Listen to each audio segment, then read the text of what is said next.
നഗരത്തിൻ്റെ നടുവിൽ വെളിച്ചങ്ങളാൽ മിന്നിമറയുന്ന ഒരു വലിയ ആഡംബര ഹോട്ടൽ. വെളുത്ത മാർബിൾ മതിലുകൾ, വാതിലിന് മുൻപിൽ ചുവന്ന കാർപ്പറ്റ്, അകത്ത് കയറുമ്പോൾ കണ്ണു ചിമ്മിക്കുന്ന വലിയ ചന്ദ്രിക വിളക്കുകൾ, കണ്ണാടി പോലെ തിളങ്ങുന്ന നിലം, സുഖവാസത്തിൻ്റെ ഗന്ധം നിറഞ്ഞ വായു, വില കൂടിയ വസ്ത്രം ധരിച്ച അതിഥികൾ, സൂട്ട് ധരിച്ച ജീവനക്കാർ, എല്ലാവരും തിരക്കിലാണ്. അത്തരം ഒരു ഹോട്ടലിലേക്ക് ഒരു വൃദ്ധൻ നടന്നു വരികയാണ്. പഴകിയ കീറിയ ഷർട്ടും പഴകിയ ധോത്തിയും, കയ്യിൽ ചെറിയൊരു ബാഗും, മുഖത്ത് കാലത്തിൻ്റെ രേഖകൾ നിറഞ്ഞ ഒരു വൃദ്ധൻ. അദ്ദേഹം ഹോട്ടലിൻ്റെ അകത്തേക്ക് കയറി. വൃദ്ധനെ കണ്ട ഉടനെ തന്നെ സെക്യൂരിറ്റികൾ ഓടി വന്നു. ദേഷ്യത്തിൽ തന്നെ ചോദിച്ചു, "നിങ്ങൾക്കെന്താ ഇവിടെ കാര്യം? എന്തിനാണ് വന്നത്?"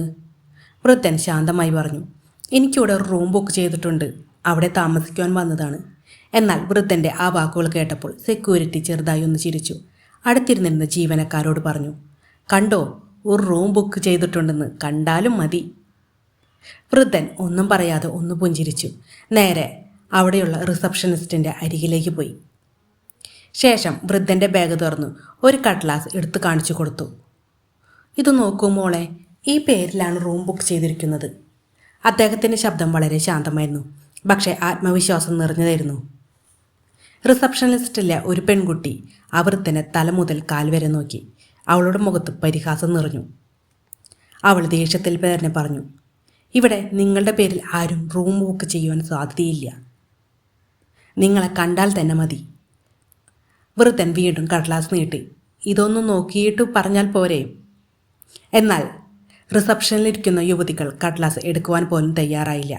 സെക്യൂരിറ്റി കടുപ്പത്തോടെ പറഞ്ഞു, "നിങ്ങൾ ദയവ് ചെയ്ത് പുറത്തേക്ക് പോകൂ. ഇവിടെ ഡ്രാമ വേണ്ട." അടുത്ത് നിന്നിരുന്ന ജോലിക്കാർ എല്ലാവരും ചിരിച്ചുകൊണ്ടേയിരുന്നു. ഒരാൾ പുച്ഛത്തോടു കൂടി തന്നെ പറഞ്ഞു, "ഇവിടെയൊക്കെ ആരാണ് നിങ്ങൾക്കൊക്കെ റൂം ബുക്ക് ചെയ്യാനായിട്ട്? നിങ്ങൾക്കിവിടെ ആരും റൂം ബുക്ക് ചെയ്യുകയില്ല. നിങ്ങളെ കണ്ടാൽ തന്നെ പറയും.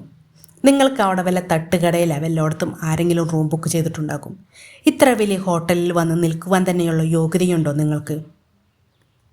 പക്ഷേ ഇതെല്ലാം കേട്ടപ്പോഴും വൃദ്ധൻ ആ കടലാസ് അവൻ്റെ നെഞ്ചോട് ചേർത്ത് പിടിച്ചു. ഒരു നിമിഷം ചുറ്റും നോക്കി. പിന്നീട് ശാന്തമായി പറഞ്ഞു, "ഒന്ന് നോക്കിയാൽ തീരാവുന്ന പ്രശ്നമേയല്ലേ ഉള്ളൂ." പക്ഷേ ആരും തന്നെ അതിന് തയ്യാറായില്ല. അവിടെയുണ്ടായിരുന്ന ചിരികളും പരിഹാസങ്ങളും മാത്രമായിരുന്നു. അപ്പോൾ തന്നെ ലിഫ്റ്റ് തുറന്നു. ഒരു സ്ത്രീ പുറത്തേക്ക് നടന്നു വന്നു. സൂട്ട് ധരിച്ച് ആത്മവിശ്വാസത്തോടെ നിറഞ്ഞ നടപ്പ്. അതെ, ആ ഹോട്ടലിൻ്റെ സെക്രട്ടറിയായ മീരയായിരുന്നു. മീര ദേഷ്യത്തിൽ തന്നെ ചോദിച്ചു, "ഇവിടെ എന്താ പ്രശ്നം?" മീരയുടെ ശബ്ദം കഠിനമായിരുന്നു. റിസപ്ഷനിസ്റ്റ് ഉടനെ പറഞ്ഞു, "മേഡം, ഇവർ പറയുന്നു ഇവർക്ക് ഒരു റൂം ബുക്ക് ചെയ്തിട്ടുണ്ട്. പക്ഷേ ഇവരെ കണ്ടാൽ തന്നെ മനസ്സിലാകില്ലേ?" വൃദ്ധൻ മീരയെ കണ്ടപ്പോൾ മീരയോട് വിനയത്തിൽ പറഞ്ഞു, "മോളെ, ഈ പേരിലാണ് റൂം ബുക്ക് ചെയ്തിരിക്കുന്നത്. മോൾ ഇതൊന്ന് വായിച്ചു നോക്കുമോ?" എന്നാൽ മീര ആ വൃദ്ധനെ അടിമുടിയൊന്ന് നിരീക്ഷിച്ചു. പഴകിയ വസ്ത്രം, കയ്യിലെ പഴകിയ ബാഗ്. മീരയുടെ മുഖം ചുളിഞ്ഞു. സെക്യൂരിറ്റി എന്ന് ഉറക്കെ വിളിച്ചുകൊണ്ട്, "ഇദ്ദേഹത്തെ ഇപ്പോൾ തന്നെ പുറത്തേക്ക് കൊണ്ടുപോകൂ. ഇവിടുത്തെ അതിഥികൾക്ക് അസൗകര്യമുണ്ടാക്കരുത്." വൃദ്ധൻ ഒരു നിമിഷം ഒന്നും പറയാതെ നിന്നു. വൃദ്ധൻ്റെ കണ്ണുകളിൽ ചെറിയൊരു വേദനയുണ്ടായിരുന്നു. സെക്യൂരിറ്റികൾ വൃദ്ധനെ പിടിച്ച് പുറത്തേക്കാക്കുവാൻ നോക്കി. അപ്പോൾ തന്നെ അവിടേക്കൊരു യുവാവ് ഓടി വന്നു. വെളുത്ത യൂണിഫോം, കയ്യിലൊരു ട്രേ. അവൻ ആ ഹോട്ടലിലെ വെയിറ്ററായിരുന്നു, അരുൺ.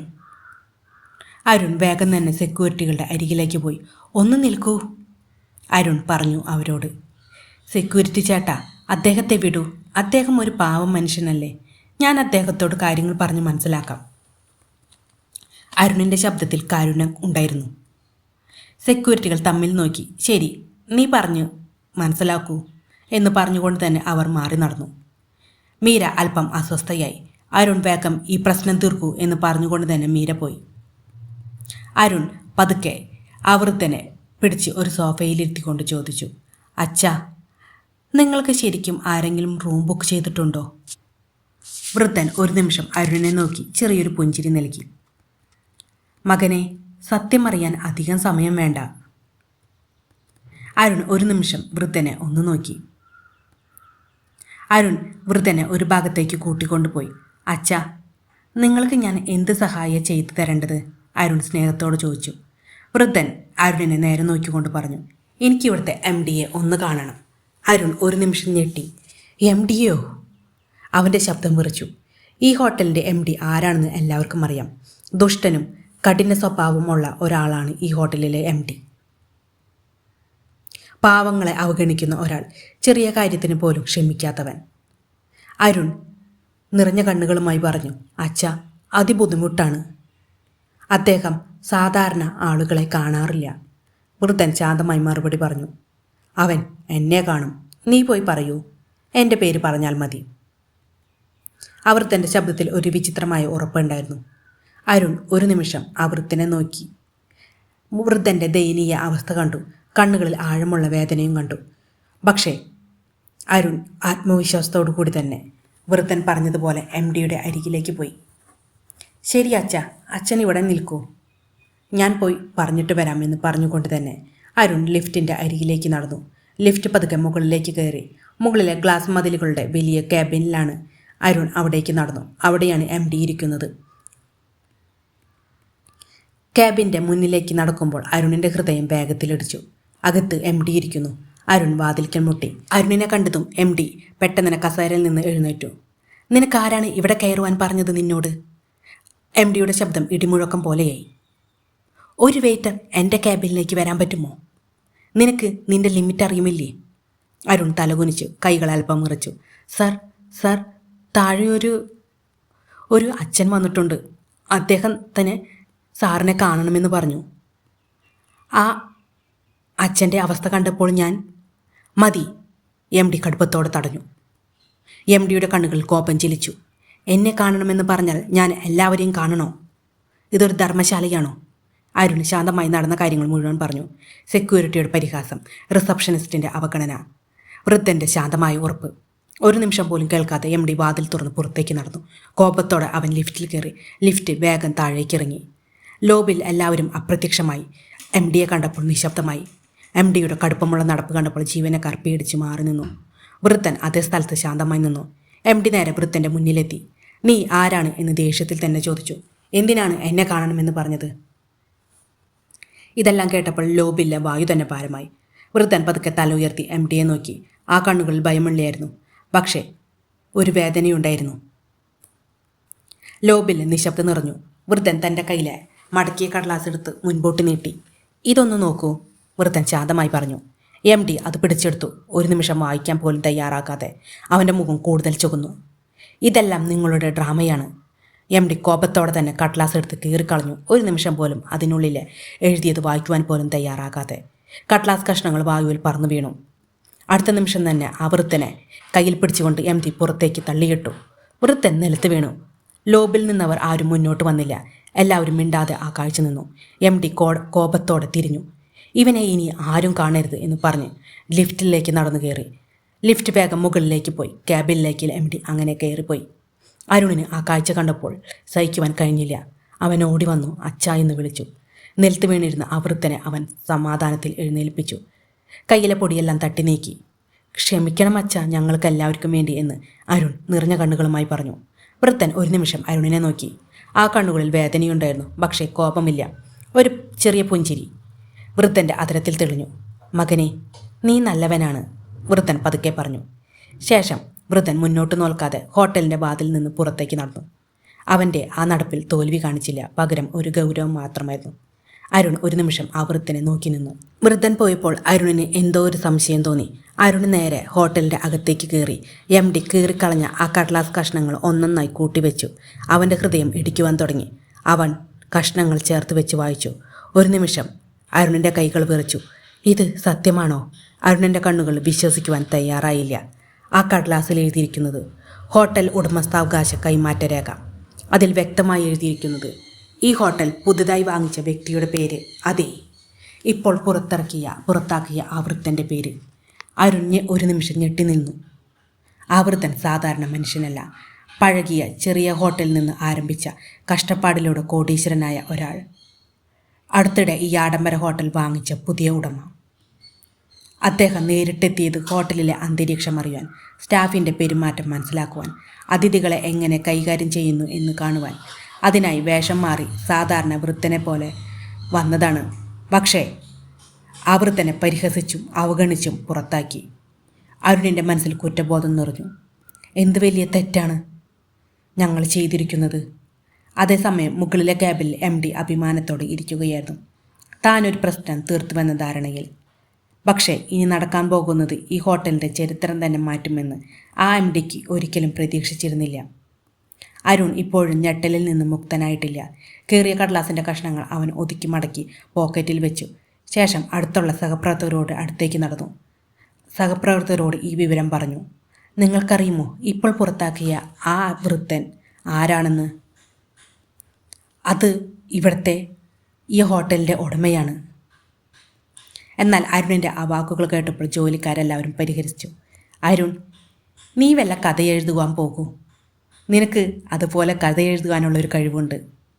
അരുൺ ശാന്തമായി പറഞ്ഞു. അതെ, അദ്ദേഹം ഈ ഹോട്ടലിൻ്റെ ഉടമ തന്നെയാണ്. ഒരു നിമിഷം എല്ലാവരും അവനെ കളിയാക്കി ചിരിച്ചു. അവരുടെ പരിഹാസം അരുണിൻ്റെ ഹൃദയം തൊട്ടു. പക്ഷേ അവൻ പിന്നെ ഒന്നും പറഞ്ഞില്ല. ശരി, നിങ്ങൾ വിശ്വസിക്കേണ്ട എന്ന് പറഞ്ഞ് അവൻ തിരിഞ്ഞു നടന്നു. അവൻ്റെ മനസ്സിൽ അവൻ കരുതി, ആ പാവം അച്ഛനെ പുറത്താക്കി ഇവർ ഒരു പാഠം പഠിക്കട്ടെ. സത്യം പുറത്തു വരുമ്പോൾ എല്ലാവർക്കും മനസ്സിലാകും. അരുൺ ശാന്തമായി തൻ്റെ ജോലികൾ തുടർന്നു. അതിഥികൾക്ക് ഭക്ഷണം നൽകി. വെള്ളം നിറച്ചു. ചിരിച്ചും സംസാരിച്ചു അവിടെ നിന്നു. പിറ്റേ ദിവസം ഹോട്ടലിൽ വലിയ തിരക്കായിരുന്നു. ലോബിയിൽ പുത്തൻ പൂക്കള അലങ്കാരം. ചുവന്ന കാർപ്പറ്റ് വീണ്ടും വിരിച്ചു. വെൽക്കം അവർ ന്യൂ ഓണർ എന്ന വലിയ ബോർഡ് വാതിക്കൽ തൂങ്ങി. MD സന്തോഷത്തോടെ നിർദ്ദേശങ്ങൾ കൊടുക്കുന്നു. എല്ലാം പെർഫെക്റ്റ് ആയിരിക്കണം, ഒരു തെറ്റും പാടില്ല. സെക്രട്ടറി മീര സ്റ്റാഫിനോട് പറഞ്ഞു. ഇന്ന് പുതിയ ഓണർ വരും, എല്ലാവരും സ്മാർട്ടായി നിൽക്കണം, സ്മൈൽ മറക്കരുത്. ഇന്നലെ വരെ പരിഹസിച്ചിരുന്ന ജീവനക്കാർ ഇന്ന് വളരെ വിനയത്തോട് ഓടി നടക്കുന്നു. അരുൺ എല്ലാം ശാന്തമായി നോക്കി നിന്നു. അവൻ്റെ മനസ്സിൽ ഇന്നലെ നടന്ന സംഭവം വീണ്ടും തെളിഞ്ഞു. ഇന്ന് സത്യം പുറത്തു വരും, അരുൺ മനസ്സിൽ പറഞ്ഞു. MD അഭിമാനത്തോടെ നിൽക്കുകയായിരുന്നു. പുതിയ ഉടമയെ എന്നെ കണ്ടാൽ സന്തോഷിക്കും. ഈ ഹോട്ടൽ എങ്ങനെ ഞാൻ കൈകാര്യം ചെയ്യുന്നുവെന്ന് അദ്ദേഹം കാണട്ടെ. സമയം പോയിക്കൊണ്ടേയിരുന്നു. ഒരു കാർ ഹോട്ടലിന് മുൻപിൽ നിർത്തി. എല്ലാവരും നിരനിരയായി നിന്നു, വരുന്ന ഉടമയെ സ്വീകരിക്കുവാൻ വേണ്ടി. എന്നാൽ കാറിൻ്റെ വാതിൽ പതുക്കെ തുറന്നു. പുറത്തിറങ്ങിയത് ഇന്നലെ പരിഹസിച്ച് പുറത്താക്കിയ ആ വൃദ്ധൻ തന്നെ. ഇപ്പോൾ അദ്ദേഹം സാധാരണ വേഷത്തിലല്ല. സുന്ദരമായ സൂട്ട്, ആത്മവിശ്വാസം നിറഞ്ഞ നടപ്പ്. അതെ, ആ വൃദ്ധൻ്റെ പേര് രാജേന്ദ്ര പ്രസാദ്, ഈ ഹോട്ടലിൻ്റെ പുതിയ ഉടമ. ലോബിയിൽ നിശബ്ദത പടർന്നു. MDയുടെ മുഖം ഒരു നിമിഷം ഞെട്ടലായി മാറി. കൈകൾ വിറച്ചു. MD ഞെട്ടലോട് കൂടി തന്നെ പറഞ്ഞു, സാർ. MDക്ക് വാക്കിനു വേണ്ടി വാക്കുകൾ തെരഞ്ഞു. രാജേന്ദ്ര പ്രസാദ് ശാന്തമായി പറഞ്ഞു. ഇന്നലെ ഞാനിവിടെ വന്നപ്പോൾ നിങ്ങളൊരു സാധാരണ മനുഷ്യനെ പോലും ബഹുമാനിച്ചില്ല. ഈ ഹോട്ടലിൻ്റെ പണം മാത്രമല്ല, മനുഷ്യത്വവും വേണം. MD തലകുനിച്ചു. ഇന്നു മുതൽ എനിക്കുണ്ടായ ഇന്നലത്തെ അനുഭവം ഞാൻ ഒരിക്കലും മറക്കുകയില്ല. ഒരു സാധാരണ മനുഷ്യനെ പോലും നിങ്ങൾ ഇവിടെ ബഹുമാനം നൽകുന്നില്ല. നിങ്ങൾക്ക് പണം മാത്രം മതി. ഇന്നു മുതൽ ഈ MD സ്ഥാനത്ത് നിങ്ങൾക്കിരിക്കുവാൻ സ്ഥാനമില്ല. MD ഒരു നിമിഷം നിശബ്ദമായി തലകുനിച്ചു നിന്നു. പിന്നീട് രാജേന്ദ്ര പ്രസാദ് അരുണിനെ വിളിച്ചു. മകനെ, ഇന്നലെ നീ മാത്രമാണ് മനുഷ്യനായി പെരുമാറിയത്. ഇനി മുതൽ ഈ ഹോട്ടലിൻ്റെ പുതിയ MD നീയാണ്. ലോബിയിൽ വീണ്ടും ഞെട്ടൽ. അരുൺ കണ്ണുനീരോടെ പറഞ്ഞു, സാർ, ഞാനൊരു സാധാരണ വെയിറ്റർ മാത്രമാണ്. രാജേന്ദ്ര പ്രസാദ് ഒരു നിമിഷം പുഞ്ചിരിച്ചു. പദവി മനുഷ്യനെ വലിയവനാക്കുന്നില്ല, മനുഷ്യൻ്റെ മനസ്സാണ് അവനെ വലിയവനാക്കുന്നത്. സെക്രട്ടറി മീരയെ നോക്കി രാജേന്ദ്ര പ്രസാദ് പിന്നെയും പറഞ്ഞു, നീയും ഇന്നലെ എന്നോട് കരുണ കാണിച്ചിരുന്നില്ല. അതുകൊണ്ട് തന്നെ ഇനി മുതൽ നീ ഇവിടെ വെയിറ്ററായി ജോലി ചെയ്താൽ മാത്രം മതി. മനുഷ്യരെ എങ്ങനെ ബഹുമാനിക്കണമെന്ന് നീ പഠിക്കൂ. മീര ഒരു നിമിഷം തലകുനിച്ചു. ലോബിയിലെ അന്തരീക്ഷം മാറി. ഇന്നലെ അവഗണിക്കപ്പെട്ട വൃദ്ധൻ ഇന്ന് അതേ സ്ഥാനത്ത് ബഹുമാനത്തോടു കൂടി നിൽക്കുന്നു. അരുൺ പുതിയ ഉത്തരവാദിത്തോട് മുന്നോട്ട് നടന്നു. രാജേന്ദ്ര പ്രസാദ് അവസാനമായി പറഞ്ഞു, ഈ ഹോട്ടലിൽ ഇനി മുതൽ പദവി നോക്കുകയില്ല, മനസ്സാണ് നോക്കുക. അതെ, ഒരാളുടെ വേഷം നോക്കി വിലയിരുത്തരുത്. മനുഷ്യനെന്ന നിലയിൽ ബഹുമാനം നൽകണം. അതാണ് യഥാർത്ഥ ആഡംബരം.